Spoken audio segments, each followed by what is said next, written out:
2021 was an eventful year. Survived a pandemic, moved cities, got married. Despite all of it, I am happy that I could manage to read more than 100 books this year. I know it's already February, but I think it's never too late. So here are my top 10 books of 2021, which I think you should definitely check out.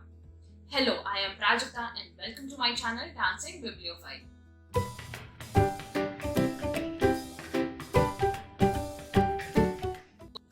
As I said, in the past year 2021, I managed to read 120 books of varied genres. Some I absolutely loved, while some not too much. But anywho, here I am with my list of top 10 books which I think are definitely worth reading. Now please note that these are the books which I read in 2021 and may or may not be released in the 2021 itself. Getting on with the video, number 10 from my list is The Maidens by Alex Michaelides. After loving The Silent Patient by this author, I was excited to read his new release, and as expected, it was fabulous. It is a story of serial killing of college girls that happens at Cambridge University. Our protagonist, Mariana, who is a psychologist, gets involved in the mystery and tries to discover the murderer. The characters are right in front of your eyes, and still you are unsure whom and what to trust. The writing is fast-paced and easy to follow, making it an unput-downable read. Number 9 is The Poetics by Elizabeth Acevedo. The Poetics is a novel in verse format about a Dominican teenager named Xiomara. She's a slam poet and vents all her frustrations and passions through her poetry. On the other hand, her mother is very religious and wants Xiomara to follow the church just as she does. The book describes Xiomara's relationship with her mother and how she tries to balance fulfilling her dreams and keeping her mother happy. The next book, that is number 8 in my list, is Rajat Doli, which are the best stories of Dhumketu. Gaurishankar Govardhan Ram Joshi, better known by his pen name Dhumketu, is considered as one of the pioneers of Gujarati short story. Rajat Doli brings together the first substantial collection of Dhumketu's work in English, translated by Jenny Bhatt. The stories are set in different parts of rural India. The brilliant storytelling through its characters and setting transports us to a different era. Each of the story is captivating in its own way and evoke unspoken emotions which will stay with the reader for a long time. Number 7 on the list is a non-fiction book, Make Time by Jake Knapp and John Zeratsky. In a world where information refreshes endlessly and the workday feels like a race to react to other people's priorities faster, frazzled and distracted has become our default position. But what if the exhaustion of constant busyness was not mandatory? What if you could step off the hamster wheel and start taking control of your time and attention? That's what this book is about. Make Time is not about productivity or checking off maximum number of to-dos, nor does it propose unrealistic solutions like throwing out your smartphones or swearing off social media. Making Time is not about radically overhauling your lifestyle. It is about making small shifts in your environment to liberate yourself from constant busyness and distractions. A must-read for anyone who has ever thought, just like me, if only there were more hours in the day. Make Time will help you stop passively reacting to the demands of the modern world and start intentionally making time for the things that actually matter to you. Moving on to number 6 is a book by my favorite Indian author, The Beauty of All My Days by Ruskin Bond. The Beauty of All My Days is like a gentle, unhurried stroll down an old, forgotten path. It is a memoir of the author wherein he reminisces the simpler times. He recounts various incidents from his life with no particular chronology. The fact that there is no sequence or order in the chain of events serves as a magic ingredient. I would not suggest to pick this one up if you have not yet read at least a book or two by Mr. Bond and have acquainted with his writing style. but if you have, do give this book a read. I discovered Japanese literature in 2019 through Haruki Murakami's works, but in the past few years, I have discovered some amazing books by other Japanese authors. The book number 5 in today's list is one such book, Before the Coffee Gets Cold by Toshikazu Kawaguchi. In a small alley in Tokyo, there is a cafe which has been serving carefully brewed coffee for more than 100 years. But this coffee shop offers its customer a unique experience, the chance to travel back in time. In this book, we meet 4 characters who are eager to revisit their past, but they need to follow a particular set of rules. They must sit in a designated seat.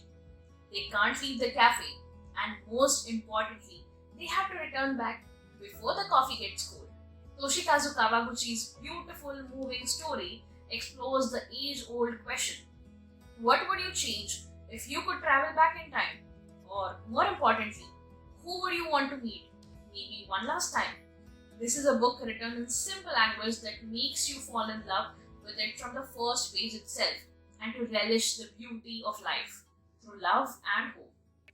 The next book, that is number 4, is by the Queen of Mystery. A murder is announced by Agatha Christie. An idyllic village, Chipping-Click-On, situated in an English countryside, is waking up.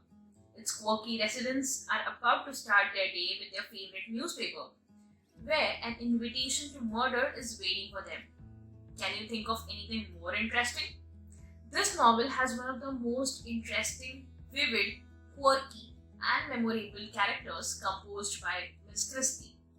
A Murder is Announced is a staple of crime fiction and often considered as the best Miss Marple novel.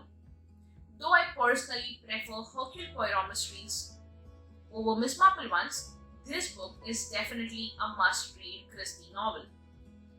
Number 3 on the list is another Japanese book, The Cat Who Saved Books by Sosuke Natsukawa. A high school student, Rintaro Natsuki, has inherited a second-hand bookstore from his beloved grandfather. He is thinking of shutting it down when a talking cat named Tiger mysteriously appears and asks him to accompany on an adventure and save books. One after the other, the interesting duo goes on 4 quests which offer Rintaro different perspectives about life, books, and their importance in our lives. If you want to read a book about books with some magic elements peppered here and there, this book will be a great pick. Book number 2 on my favorite list is The House in the Cerulean Sea by T.J. Klune. A magical island, a dangerous task, a burning secret.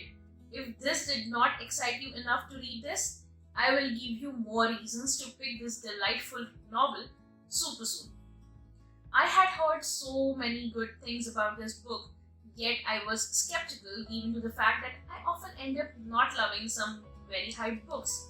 But after reading this absolutely thrilling novel, I understood why people all over the Bookstagram and Booktube were raving about this so much. Linus Baker, a rule-abiding caseworker at the department in charge of magical youth, spends his day visiting government-run orphanages and reports about their runnings.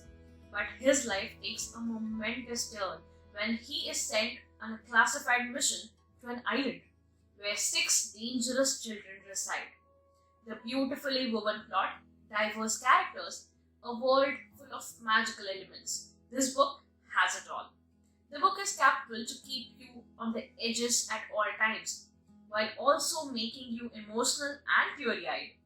The House in the Cerulean Sea is about the profound experience of discovering an unlikely family in an unexpected place and realizing that family is yours.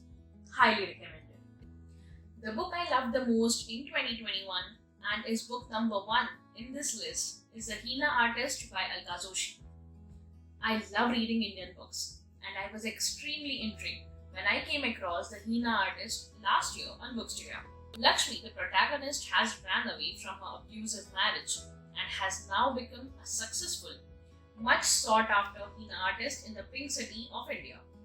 She had just begun to live a life as she wanted when her her husband arrives at her doorstep with her younger sister, Radha, whose existence Lakshmi is oblivious of.